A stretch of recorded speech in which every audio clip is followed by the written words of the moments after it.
Hello বন্ধুরা, কেমন আছেন সবাই? সিম্পলি আবান্তিকার নতুন একটি ভ্লগে আপনাদের স্বাগত জানাই।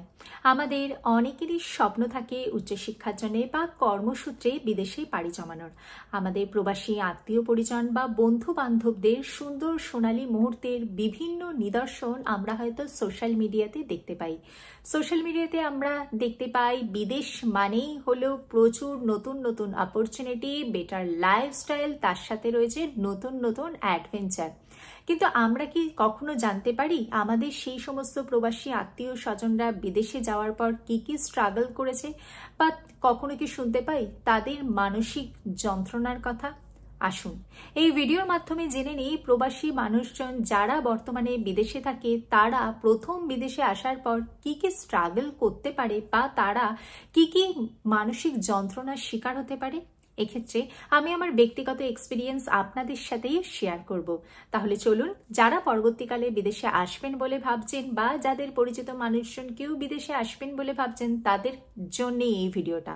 অবশ্যই আমি এই ভিডিওর মাধ্যমে কারোকে ডিমোটিভেট করছি না, আমি এই ভিডিওর মাধ্যমে আমার ব্যক্তিগত এক্সপিরিয়েন্স আপনাদের সাথে শেয়ার করছি। ভিডিওটি ভালো লাগলে লাইক করবেন, চ্যানেলটিকে সাবস্ক্রাইব করবেন।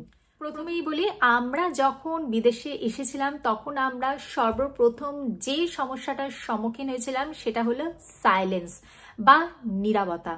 এই সাইলেন্স শব্দটির সাথে আমি ব্যক্তিগতভাবে আমার দেশে একদমই পরিচিত ছিলাম না, কারণ শহর কলকাতাতে জন্ম, শহর কলকাতাতে বড় হওয়া, তাই চারিধারে সবসময়তে প্রচুর মানুষের সমাগম, গাড়ি ঘোড়ার আওয়াজ, এই সব দেখতে অভ্যস্ত। যখন প্রথম বিদেশে এলাম চারিধারে দেখতে পেলাম অপার শুধুমাত্র নীরবতা। রাস্তায় বেরোলে কোনো সাউন্ড নেই, সেখানেতে কোনো মানুষজনের সাথে ভীষণই আস্তে পোলাইট ভাবে কথা বলছে। কোনো মানুষকে দেখে অযথা সরি, এক্সকিউজ মি এই সমস্ত কিছু বলাতেও আমরা অভ্যস্ত ছিলাম না। কিন্তু এখানে এসে প্রথম যখন এই সবের মধ্যে দিয়ে আমাদেরকে যেতে হলো, প্রথম কিন্তু কালচারাল শক পেয়েছিলাম। এগুলো কিন্তু একটু একটু করে আমরা নিজেদেরকে অভ্যস্ত করে তুলেছি আস্তে আস্তে। এই সমস্ত কথাগুলো কিন্তু আমরা সোশ্যাল মিডিয়াতে কোনোদিনও বলি না যে আমরা এখানেতে আসার পর এই সাইলেন্স বা নীরবতার শিকার হয়েছি। যদিও কিছু মানুষের পক্ষে এটা ভীষণই ভালো লাগে, কিছু মানুষ যখন বাড়িতে একা থাকেন তখন তারা সাইলেন্স পছন্দ করে, কিন্তু তারও কিন্তু একটা নির্দিষ্ট সময় রয়েছে। আপনি যদি দিনের পর দিন কোনো মানুষের সাথে কথা না বলে সাইলেন্ট ভাবে থাকতে চান তখন একটা সময়ের পর আপনিও কিন্তু একটু সমস্যার সম্মুখীন হবেন। আমরা যারা ধরুন সারাদিন বাড়িতে থাকি তারা দিনের বেশিরভাগটা সময় সাইলেন্ট ভাবে থাকতে থাকতে কিন্তু এক সময় কিন্তু আমরাও হাঁপিয়ে উঠি। তখন কিন্তু আমাদের একটু কথা বলার প্রয়োজন হয়ে থাকে।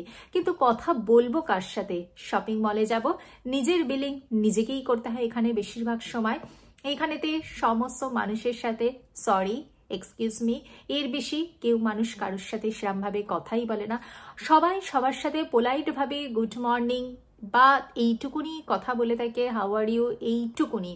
এর বেশি কিন্তু কোনো মানুষের সাথে আর কথা এগোয় না। যে যার নিজের কাজে ব্যস্ত, যে যার নিজেকে নিয়ে ব্যস্ত। সমস্ত মানুষ কিন্তু এখানেতে ভীষণভাবেই আত্মকেন্দ্রিক। আমরা যখন প্রথম বঙ্গদেশ থেকে এখানেতে আসি, এখানে এসে কিন্তু আমরা প্রথম কিন্তু এই সমস্যাটার শিকার আমরা কম বেশি কিন্তু প্রায় সকলেই হয়েছি।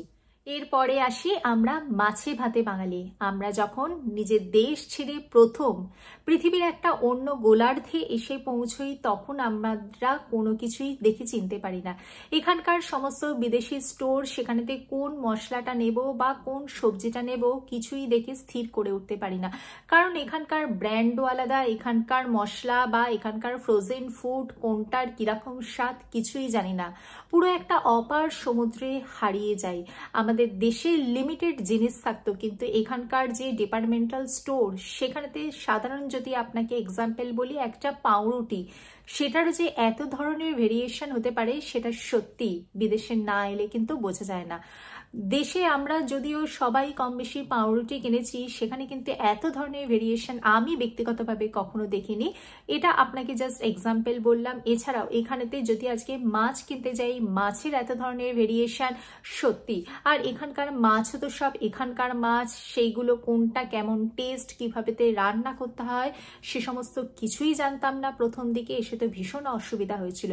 প্রথম এসেই যে আমরা ইন্ডিয়ান স্টোর বা বাংলাদেশি স্টোর খুঁজে পাবো সেটারও উপায় থাকতো না, কারণ সেটা হয়তো আমাদের বাড়ি থেকে হয়তো অনেকটা দূরে, যাতায়াতের একটা সমস্যা থেকে থাকে। বিশেষত বিদেশে তো সব জায়গাতে পাবলিক ট্রান্সপোর্টের সেরকম সুবিধা থাকে না। যোগাযোগের মাধ্যম হিসেবে একমাত্র ভরসা হয়ে থাকে তখন উবার বা নিজস্ব গাড়ি। প্রথম এসে নিজস্ব গাড়িও থাকে না, উবারে করে রীতিমতো যখন আমরা স্টোরগুলোতে শপিং করতে যাই সেটা ভীষণই ব্যয় সাপেক্ষ একটি ব্যাপার। আর যে ইন্ডিয়ান স্টোর যেগুলো আছে সেইগুলোতেও যথেষ্ট দূরে হয়ে থাকে, কারণ আমাদের টেক্সাসে ইন্ডিয়ান স্টোর যে খুব বেশি রয়েছে সেটাও নয়। সেক্ষেত্রে কিন্তু প্রথম তো ভীষণই অসুবিধার সম্মুখীন আমরা হয়েছিলাম। আর তাছাড়া প্রথম বিদেশে আসার পর দেশে তো সেইভাবে রান্নারও অভ্যাস ছিল না, খুব কমই শখে হয়তো আমরা রান্না করতাম। বিদেশে আসার পর একদম জুতো সেলাই থেকে চণ্ডীপাঠ, এখানে তো ঘরের সমস্ত কাজ একা হাতে সামলানো, সত্যি এটা কিন্তু ভীষণভাবে স্ট্রাগলের কথা। যদিও আমাদের মা, জেঠিমা, কাকিমারা অবশ্যই সেগুলো করে এসেছেন, কিন্তু সেটা তৎকালীন যুগেতে সবাই করেছেন, কিন্তু আমরা এই জেনারেশনের যারা মানুষজন আছি তারা কতটা সেই কাজে আমরা অভ্যস্ত।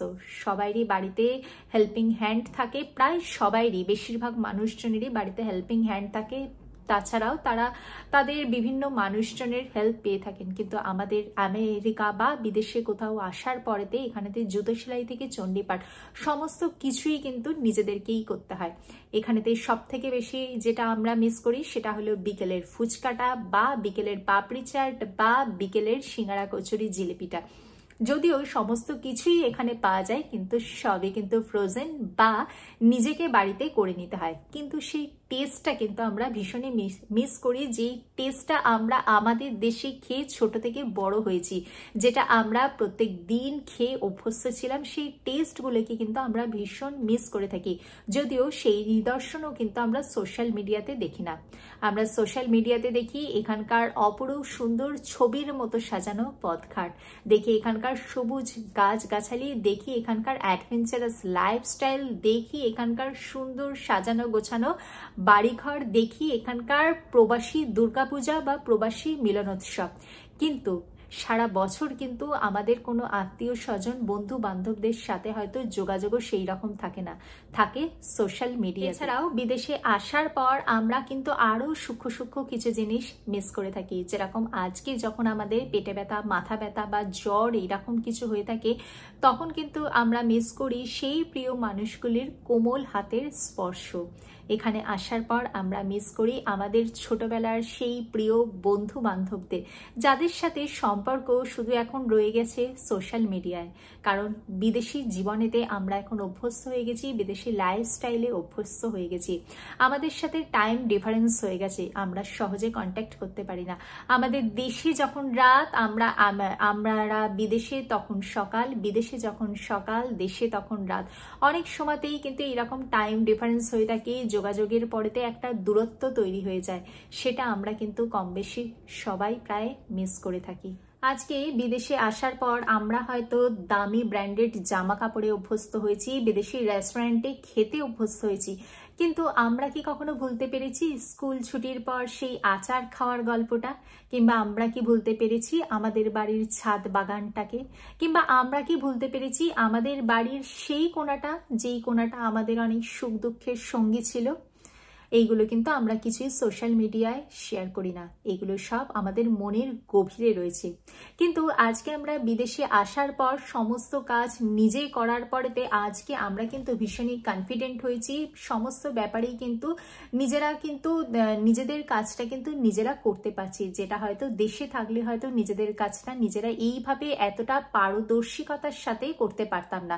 কখনো কি আমরা ভাবতে পেরেছি আজকে আমরা নিজেদের খাটটা নিজেরা ফিটিং করব, বা কখনো কি আমরা ভাবতে পেরেছি জুতো সেলাই থেকে চণ্ডীপাঠ, ঘরের রান্না করা থেকে বাসন মাজা থেকে সমস্ত কাজ নিজেরা করব, সমস্ত ডিসিশন নিজেরা নেব? কখনো ভাবতে পারিনি। বিদেশে কয়েক বছর থাকার পর আমরা যেরকমভাবে কনফিডেন্ট হব, যেরকমভাবে আমরা নতুন ম্যানার্স শিখবো বা যেরকমভাবে এটিকেট বিহেভিয়ার শিখবো, সেগুলো কিন্তু হয়তো দেশে থাকলে শিখতে পারতাম না বললে ভুল হবে, হয়তো শিখতে হয়তো অনেকগুলো বছর সময় লাগতো, অনেক অভিজ্ঞতার প্রয়োজন থাকতো। আমরা যারা প্রবাসী বাঙালি রয়েছি, যারা প্রবাসে বসবাস করছি, তারা কিন্তু কখনোই আমাদের কষ্টের, দুঃখের, জীবনের সূক্ষ্মতম ব্যথার গল্পটা আমরা সোশ্যাল মিডিয়ায় শেয়ার করি না। আমরা সবসময়তেই আমাদের জীবনের পজিটিভ দিকগুলোই সোশ্যাল মিডিয়ায় শেয়ার করে থাকি। আমি এই ভিডিওর মাধ্যমে কারোকে ডিমোটিভেট একদমই করছি না। আমি যারা প্রবাসী রয়েছেন তাদের জীবনে সুখ দুঃখের গল্পটাই আপনাদের সাথে শেয়ার করার চেষ্টা করলাম। ভিডিওটি ভালো লাগলে লাইক করবেন, চ্যানেলটিকে সাবস্ক্রাইব করবেন। দেখা হচ্ছে পরবর্তী ভিডিওতে। ভালো থাকবেন, সুস্থ থাকবেন। নমস্কার।